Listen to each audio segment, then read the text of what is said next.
We're going to graph hyperbolas for examples 1 and 2, and here is the sheet for a horizontally oriented hyperbola, and here's the sheet for the vertically oriented hyperbola. If I put them next to each other, the only difference in a horizontally or vertically oriented is what's positive. So if x squared over a squared is positive, it's going to be horizontally positioned. If y squared over b squared is positive, then it's going to be vertically positioned. A is still A, B is still B, C is still C. All the same numbers happen, it's just which direction you go once you get your numbers. HK is the center as it has been for ellipses. It was a vertex for a parabola, so the main point that we get everything from is the center. If it's horizontally positioned, we're going to go A spaces left and right to get to the vertex. We're going to go C spaces left and right to get to the focal points. Notice that c squared equals a squared plus b squared for both. So if you think back to ellipses, it was c squared equals either b squared minus a squared or a squared minus b squared. Minus here, plus there, minus there. So it's just, they're opposite for that. These slant asymptotes are going to have slopes of plus or minus b over a, and b and a are the numbers there. Notice for the vertically oriented slopes, the slant asymptotes slope plus or minus b over a. It doesn't matter if it's going up and down or left and right. The slant asymptotes are going to be plus or minus b over a every time. If you are going up and down, now you're going to go b spaces up and down and c spaces up and down to get to the vertices and the focal point. So again, once you get your center, B and C tell you how far to go to get the important points. Once you get the asymptotes graphed and you have your vertices graphed and your focal points graphed, kind of hug that asymptote. It doesn't cross the asymptote, come through the vertex and then go back, and it's going to create that shape pretty much. Here, vertex, vertex, hug the asymptote, go through the vertex. Most common mistake is go through the focuses to the vertex. Just know that the conic section graph is always going to wrap around the focal points. So focal point should always be inside of it. So if we look at example 1, find the centers, vertices, foci, and asymptotes of the hyperbola given by the equation y squared over 9 minus x squared over 4 equals 1. First off, we want to establish that that is exactly standard form.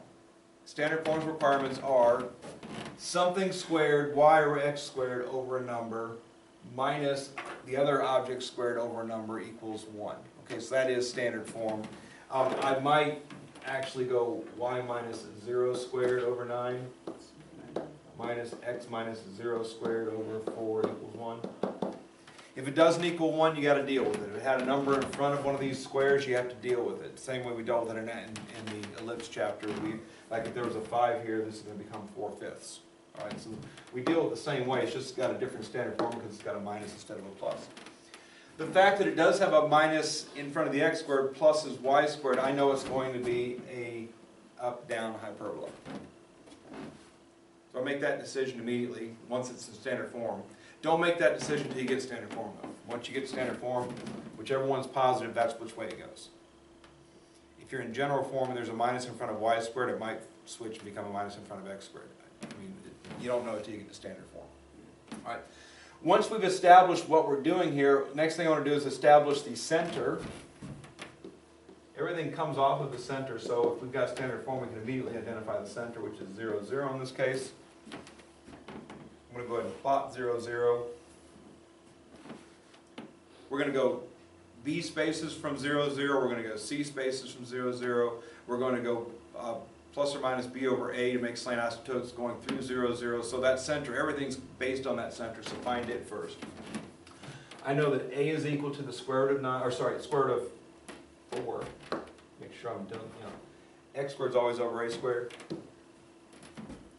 So a is equal to 2. And b squared is 9, so b is equal to 3. So be careful about that. With ellipses, usually put the x's first, the y's second. A is always this one, b is always that one.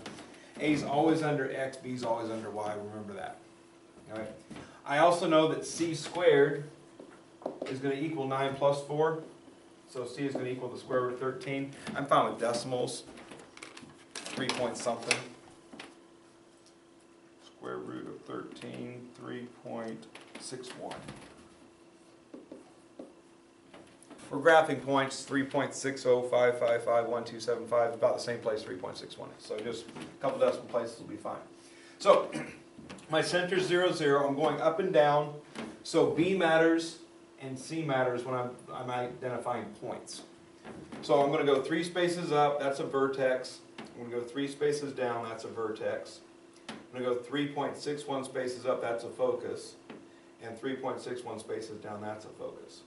Those are the 5 points I want to get. The center, 2 vertices, 2 foci. All right, put them in the correct position. They said to find them, so I want to identify ordered pairs that represent them. So vertices are going to be this point and this point I can identify as 0, 3, and 0, negative 3. The focal points I'm going to identify as 0, 3.61 and 0, negative 3.61. And the only other thing they want before we actually make the graph is the slopes of the asymptotes. And again, if it says asymptotes, they quite often ask for the equations of the asymptotes. All I want is the slopes of the asymptotes. If they ask for the asymptotes, that's what I'm looking for, is slopes of asymptotes. Slopes of asymptotes. And it's always plus or minus b over a, so 3 halves. And again, whether it's up and down or left and right, it's always b over a. So if I go from the center up 2 spaces, oh sorry, up 3 spaces, right 2, that's positive 3 halves. Down 3 spaces, right 2, that's negative 3 halves. Asymptotes are drawn as vertical, as slanted lines that are dashed.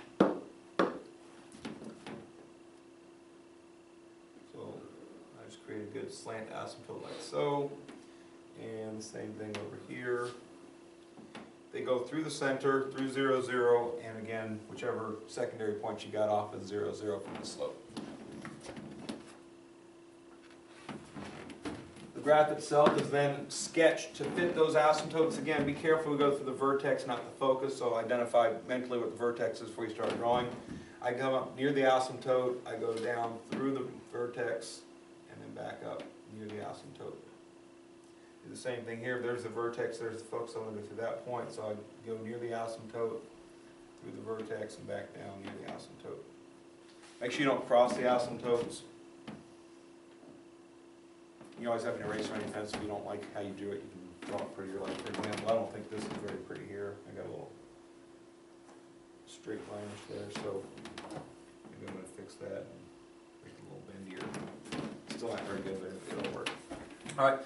Again, everything they asked me for, I got my center right here. I got my vertices, 2 vertices, 2 focal points. I got my slopes of asymptotes, and I got the sketch of the graph. That's what they're asking me to do. So just hit the criteria you're supposed to hit, identify what you're supposed to identify.